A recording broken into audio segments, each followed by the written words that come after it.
Genesis chapter 1 verse 27. So God created man in his own image. In the image of God created he him. Male and female created he them. Genesis 2:23 to 24. And Adam said, This is now bone of my bones and flesh of my flesh, and she shall be called woman, because she was taken out of the man. Therefore shall a man leave his father and his mother, and shall cleave unto his wife, and they shall be one flesh. Let's read 1 Timothy chapter 5 verses 1 to 2. Rebuke not an elder, but entreat him as a father, and the young men as brethren, the elder women as mother, and younger as sisters, with all purity. 1 Peter chapter 3 verse 7. Likewise ye husbands, dwell with them according to knowledge, give honor unto the wife as unto the weaker vessel, and has been heirs together of the grace of life, that your prayer may not be hindered. The last time you remember, we were now looking at this whole area of perversion of sexuality. We have said that on earth God created us to live as male and female. God made sexuality the core of human experience. We need to understand that we experience life, we live life as sexual being. Okay, we live life as male and we live life as female. And we have been very, very strong to stress this, that our sexuality is much more than sex. Sexuality is much more than sexual orientation. Now, it is very, very important for us that we must learn how to express our sexuality. We must learn how to express our sexuality through our action and through our relationship in a godly way. The first issue is that the world has changed the whole meaning of sexuality, and we have come to actually narrow it down and chisel it down to just being sex, to just being sexual orientation. Even if we want to talk about romantic relationship, even want to talk about sexual orientation, even that has been perverted by the world. And that is why we want to talk about this today. Sex has been taken out of the protection of marriage as instituted by God in the beginning. Okay, we've said that sexuality is not just about sex, but yes, in one relationship, in a marriage relationship, which is between a man and a woman, in that unit, one of the way that both of them express their sexuality is through sex. But unfortunately, the world has taken that, because the world has made sexuality much more about sex. And since we are sexual beings, that has been the only thing that the world has preoccupied itself with. So we are going to talk about perverted sexuality in romantic relationship. Yes, we've established that sexuality is much more than sex, but since the world has preoccupied itself so much about sex, we want to look at how the world has perverted even this gorgeous way that God has created sex to be expressed as part of our sexuality. Remember, the first thing is that God has only allowed that expression of our sexuality within the confinement of marriage. But the first perversion is that the world has taken that out of that, that way that God has created it. The first thing is that the world have decided that marriage does not necessarily have to be between a man and a woman, and that a man and a woman does not even have to wait until they come into a marriage relationship before they have sex. So we have all this confusion that has begun to take place. Number one, that people don't want to wait for marriage. People want to have extramarital sex. Okay, that people just feel that sex is just a tool. It's not, since our sexuality is just about that, people just want to be like animal.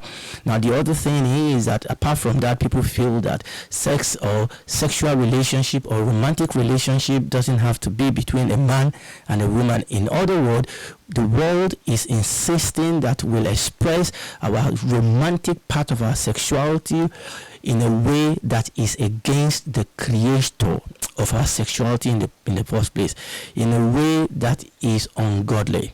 So we see that in our world today, sexual sin is huge down history. Now that is not the only way that sexuality has been perverted. Sexuality can be perverted in the history of the world, where we see one gender, like male gender, actually oppress another gender, or one gender, the same people in the same gender actually afflicting and intimidating and manipulating each other. Okay, so that happened. But now, because the world is so hung up on sex, so today we are actually talking about sexual sin, sexual perversion, that bit of our sexuality that God has created to be beautifully expressed in the place of marriage, that we have taken it out and we have perverted it. Sexual sin happens when we use our sexuality in an ungodly way. Remember, now we are talking now, we're not talking about our whole sexuality as a being. We are focusing now on sex. We are focusing now on romantic feeling. We are focusing now on romantic relationship. So sexual sin happen when we cause our romantic feeling, when we use our sex in such a way that is ungodly, when we use our romantic ability, when we use our sex in a way that is ungodly. That is what brings rise to sexual sin. And sexual sin is one of the major ways that the devil is using to destroy humanity. I mean, look through history. Sexual sin, devil have used sexual sin to pull down nations, to pull down leaders, even to pull down churches, to pull down leaders in the churches. Sexual sin is huge. It's one of the ways that the devil has used to defraud people and to destroy nation. It's one of the ways that the devil has used for one people to take advantage of another, to manipulate and to intimidate other people. And God warned against people using their sexual capacity that God has given for the common good in a marriage, or their sexuality generally that God has given us to use for the building of the society. God warns against using that to explore or to take advantage of or to manipulate or to intimidate others. Now let us read Hebrews chapter 13 verse 4. Hebrews chapter 13 verse 4. The Bible says marriage is to be held in honor among all, that is regarded as something of great value, and the marriage bed undefiled by immorality or by any sexual sin, for God will judge the sexually immoral and the adulterous. 1 Thessalonians chapter 4 verses 3 to 7. For this is the will of God, even your sanctification, that you should abstain from fornication, that every one of you should know how to possess his vessel in sanctification and honor, not in the lust of concupiscence, even as the Gentiles which know not God, that no man go beyond and defraud his brother in any matter, because that the Lord is the avenger of all such, as we also have forewarned you and testify. For God has not called us unto uncleanness, but unto holiness. Now before we read some couple other scripture, let me just emphasize one or two things. The Bible says that we must learn, and this is very important, that every one of you should know how to possess his vessel in sanctification and honor. Each one of us must learn how to express our sexuality in such a way that honors God, in such a way that is honorable, in such a way that is godly, in such a way that fulfills the purpose of God. The Bible says that every one of us has that responsibility. We should know how to possess our vessel, our body, with all its desires, with all its passion. We must learn how to possess it as male and female, with all its hormones, with all its passion and desires. We must learn how to channel it right to fulfill the purpose and the will of God. And the Bible says here that no man must go beyond and defraud his brother, defraud his sister in any matter. When we take that which God has given us to be used in a godly way, when we turn it around and use it in an ungodly way, somebody will be hurt. Somebody will be destroyed in the process. Such a sexual sin ultimately causes destruction, ultimately causes hurt, ultimately causes people to be defrauded and relationship to be destroyed. And people are walking around our nation with wounds in their heart, with wounds, with scar in their heart. And invariably it's a scar that has been put there because somebody has taken advantage of either their sexuality or use their sexuality to manipulate or intimidate them. And this is really, really very important. And where we read, we are beginning to see some of the words that are used in the scripture to talk about sexual sin. And we are going to break through into one or two of them. But I just want you to say that the Bible says here that the Lord is an avenger of such. God takes this seriously. That when we use our sexual capacity, the tools that God has given us for the common good, when we use that and turn it against the people that God has created it to be an advantage for, when we use it for selfish, ungodly reason, the Bible says God takes that very seriously. God will avenge. God will judge. Now let's read still a couple of scripture. Jude chapter 1. There's only one chapter in the book of Jude. I'm going to read the second part of verse 18 and verse 19. Who will walk after their own ungodly laws? These be they who separate themselves, sensual, he said, having not the Spirit. I want you to notice that word sensual, because this is really very important, and I'm going to define some of this word in a second. Oftentimes, what people call sexuality today, or sexual liberalism, is really sensuality. Okay, we are free, we are liberated, we can do what we like, we are liberal, we are civilized, people think that all these, things that people talk about, what God said about sex, that is archaic, is outdated, we can do whatever we want, we can have sex, we can flaunt it if you have it, we can sleep with anybody we want, it's my body, I can do what I want with it. No. The world today is a testimony of the fact that never worked. It never worked. So today we have a situation where divorce is so rampant, and that is actually leaving a mark on families, women in particular, and also men and children in particular. We have a situation here now where all sorts of social chaos are being generated because of breakdown in family unit. And breakdown in family unit because we have come to refuse what God has tried to taught us about sexuality and about our romantic ability. We have decided that we don't need God to tell us how to express our sexuality. We don't need God to tell us how to order our romantic life. But we are where we are, isn't it? All the confusion and destruction around us today is actually a testimony to the fact that the word of God is true.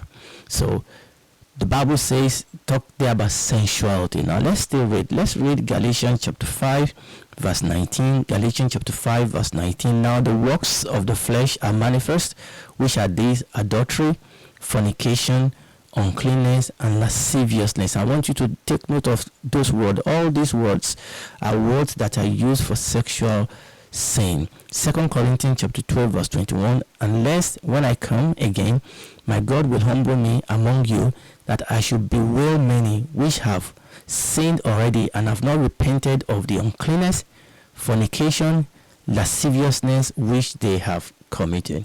There are quite a number of words that the Bible uses over there, and some of those words, many of us are not used to them, and many of us don't even know what they mean. But even in the days of the Bible, in the olden days, even in the days of the Bible, there are a lot of this sexual sin. A lot of these things were so much commonplace, and a lot of that is happening in our world today. A few years ago, people that commit this type of sin, they hide it, okay, but now it is commonplace. We watch films, a lot of the movies that we go to watch, they actually glorified sexual sin. It is a common thing. People don't see anything wrong with it. They said you are just being old class, you are just being killjoy when you say this is what the Bible says. Premarital sex has become the big thing, and youth are being insulted and abused because they want to keep their sexuality in line with the maker of it, and a lot of them are being ridiculed. You mean you are still a virgin at 18 years old, and people are feeling a lot of pressure. A lot of youth are feeling a lot of pressure because the world is trying to conform them to the image of this world. But the Bible says we should not allow ourselves to be conformed to this world, but we should be transformed by the renewing of our heart. So it is very, very important for us to understand these things. Okay, so what I'm going to do as we round up today is to look at some of the word that we've read in those scripture that we have read where it talk about this sexual sin. Remember, what got us here is the fact that God created us male and female. We are talking about our sexuality, but now we are looking at the way that the devil has perverse that. The first way he has done that is to try to make sexuality all about sex, to try to make sexuality all about sexual orientation, and to try to also argue, or to try to also refuse that God has created sexual attraction, romantic attraction, to be only between the male and the female, between the opposite gender. Now the word wants to tell us that it is right for people to be of different sexual orientation than what the Bible, what the Creator has established. Again, I'm a Christian, and I'm just simply saying that no matter how you read the Bible, you can turn it sideways, you can turn it upside down. The only sexual relationship, I'm talking about romantic relationship, this only relationship in which God allows two people to have sex or to be romantically attracted, is between a man and a woman. But even outside that, there are so many other ways that the devil has perverse our sexual ability, the sexual character that God has given us. Remember, now we are talking in particular, now we are talking specifically now about our romantic attraction, our sex. And it is actually the perversion of sex and the perversion of our romantic desire, our romantic attraction, that we were looking at in all those scriptures that we read. And remember, this is just a part of the whole of our sexuality. So let's look at that word sensuality, because oftentimes when most people talk about sexuality, what they are really talking about is sensuality. And when you look at the original word that is translated for sexuality on all those places that we read, remember we read it in Jude chapter 19. It said, "These they be who separate themselves sensual, having not the Spirit." You know, a whole lot of what is around us now is so sensual. It's so sensual. You cannot watch TV, the way people dress. Advert is full of sensuality. You know, the way people talk, full of everything has been sexualized. Even children today have been sexualized. Okay, women have become sex object. Everything is being sexualized around us, and the world doesn't see anything wrong with that. What is sensuality? Sensuality, S-E-N, sensuality. Sensuality is when people are guided simply by their own lust and passion. It is the need for self gratification. Now we are talking about it now in the sense of, sex or romantic feeling and romantic expression. But even this can be applied to non-sexual area. Need for selfish gratification. We live in a generation of selfie. People actually live their life on social media today because of this, because we want to gratify self. The need for selfish gratification is all about me. It's all about look at me, see what I have. If you have it, they will say flaunt it. And there's so much sensuality. The way people dress, you dress with half of your body being exposed. Why do you want to expose half of your body? Is that because you needed to expose it, or because you actually want people, you want to create, you want to engender a feeling in other people? And we're going to talk about that in other words, which I don't think is going to be today. I think I'm going to stop on sexuality. Why are you dressing like that? You can say, Lord, I'm just dressing like that. But the truth is that all of us know that there's a reason why we dress the way we dress. Okay, a whole lot of people that dress in a sensual way, when they are going for some, job interview that is of very importance to them, they dress well. Okay, you can deceive others and say, well, I'm just dressing because I'm a lady. Okay, but deep inside, or a male, by the way, because why do you want to sag your trouser? Why do you want to expose your chest? Why do you want to do that? Okay, there's always a reason behind some of these things. The truth is that sensuality is when people live like an animal, animalistic. They live like animals does. They are guided by their own lust and passion. Okay, by their own sexual lust and sexual passion. They live to gratify their sexual need. They need for sexual gratification. They live to gratify their passion. And that is what this is all about. And that is why we say, the way people work, the way people talk, the way people paint themselves. Look, this is not about setting rules.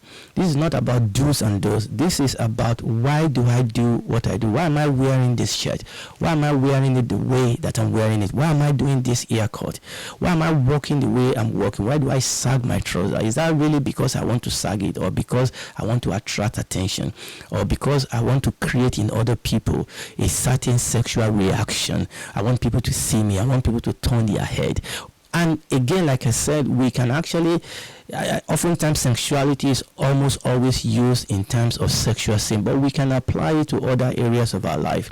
Why do I do what I do? Is it because I want to, is it because of need for self-gratification, for fame, or feeling that I'm somebody, or want to be one of the boys or one of the girls? But remember, the Bible says, where we read, that this is against the purpose and the will of God, and that this type of behavior ultimately leads to disintegration, ultimately lead to destruction of relationship, destruction of unit that God has put us into, cause chaos and unhappiness and darkness in our life, because we are turning our life, our sexuality, our romantic ability, we are turning it and using it for that which is against the creation. And the fact that God is unhappy with it. God said we are defrauding other people. Okay, we are defrauding other people because people want to sell this and sell that. They are actually exposing people to, they are stirring off in people emotion that they cannot legally follow through. And this is causing a whole lot of problems. I mean, obviously, everybody is responsible for their action. Nobody can go to court and say, but she made me do it. It was because, no, that individual will be responsible, and they will be punished accordingly if they actually cause such a sexual crime. The truth also, though, is that why do we do what we do? Why do we do what we do? Why do we dress the way we dress? Why do we talk the way we talk?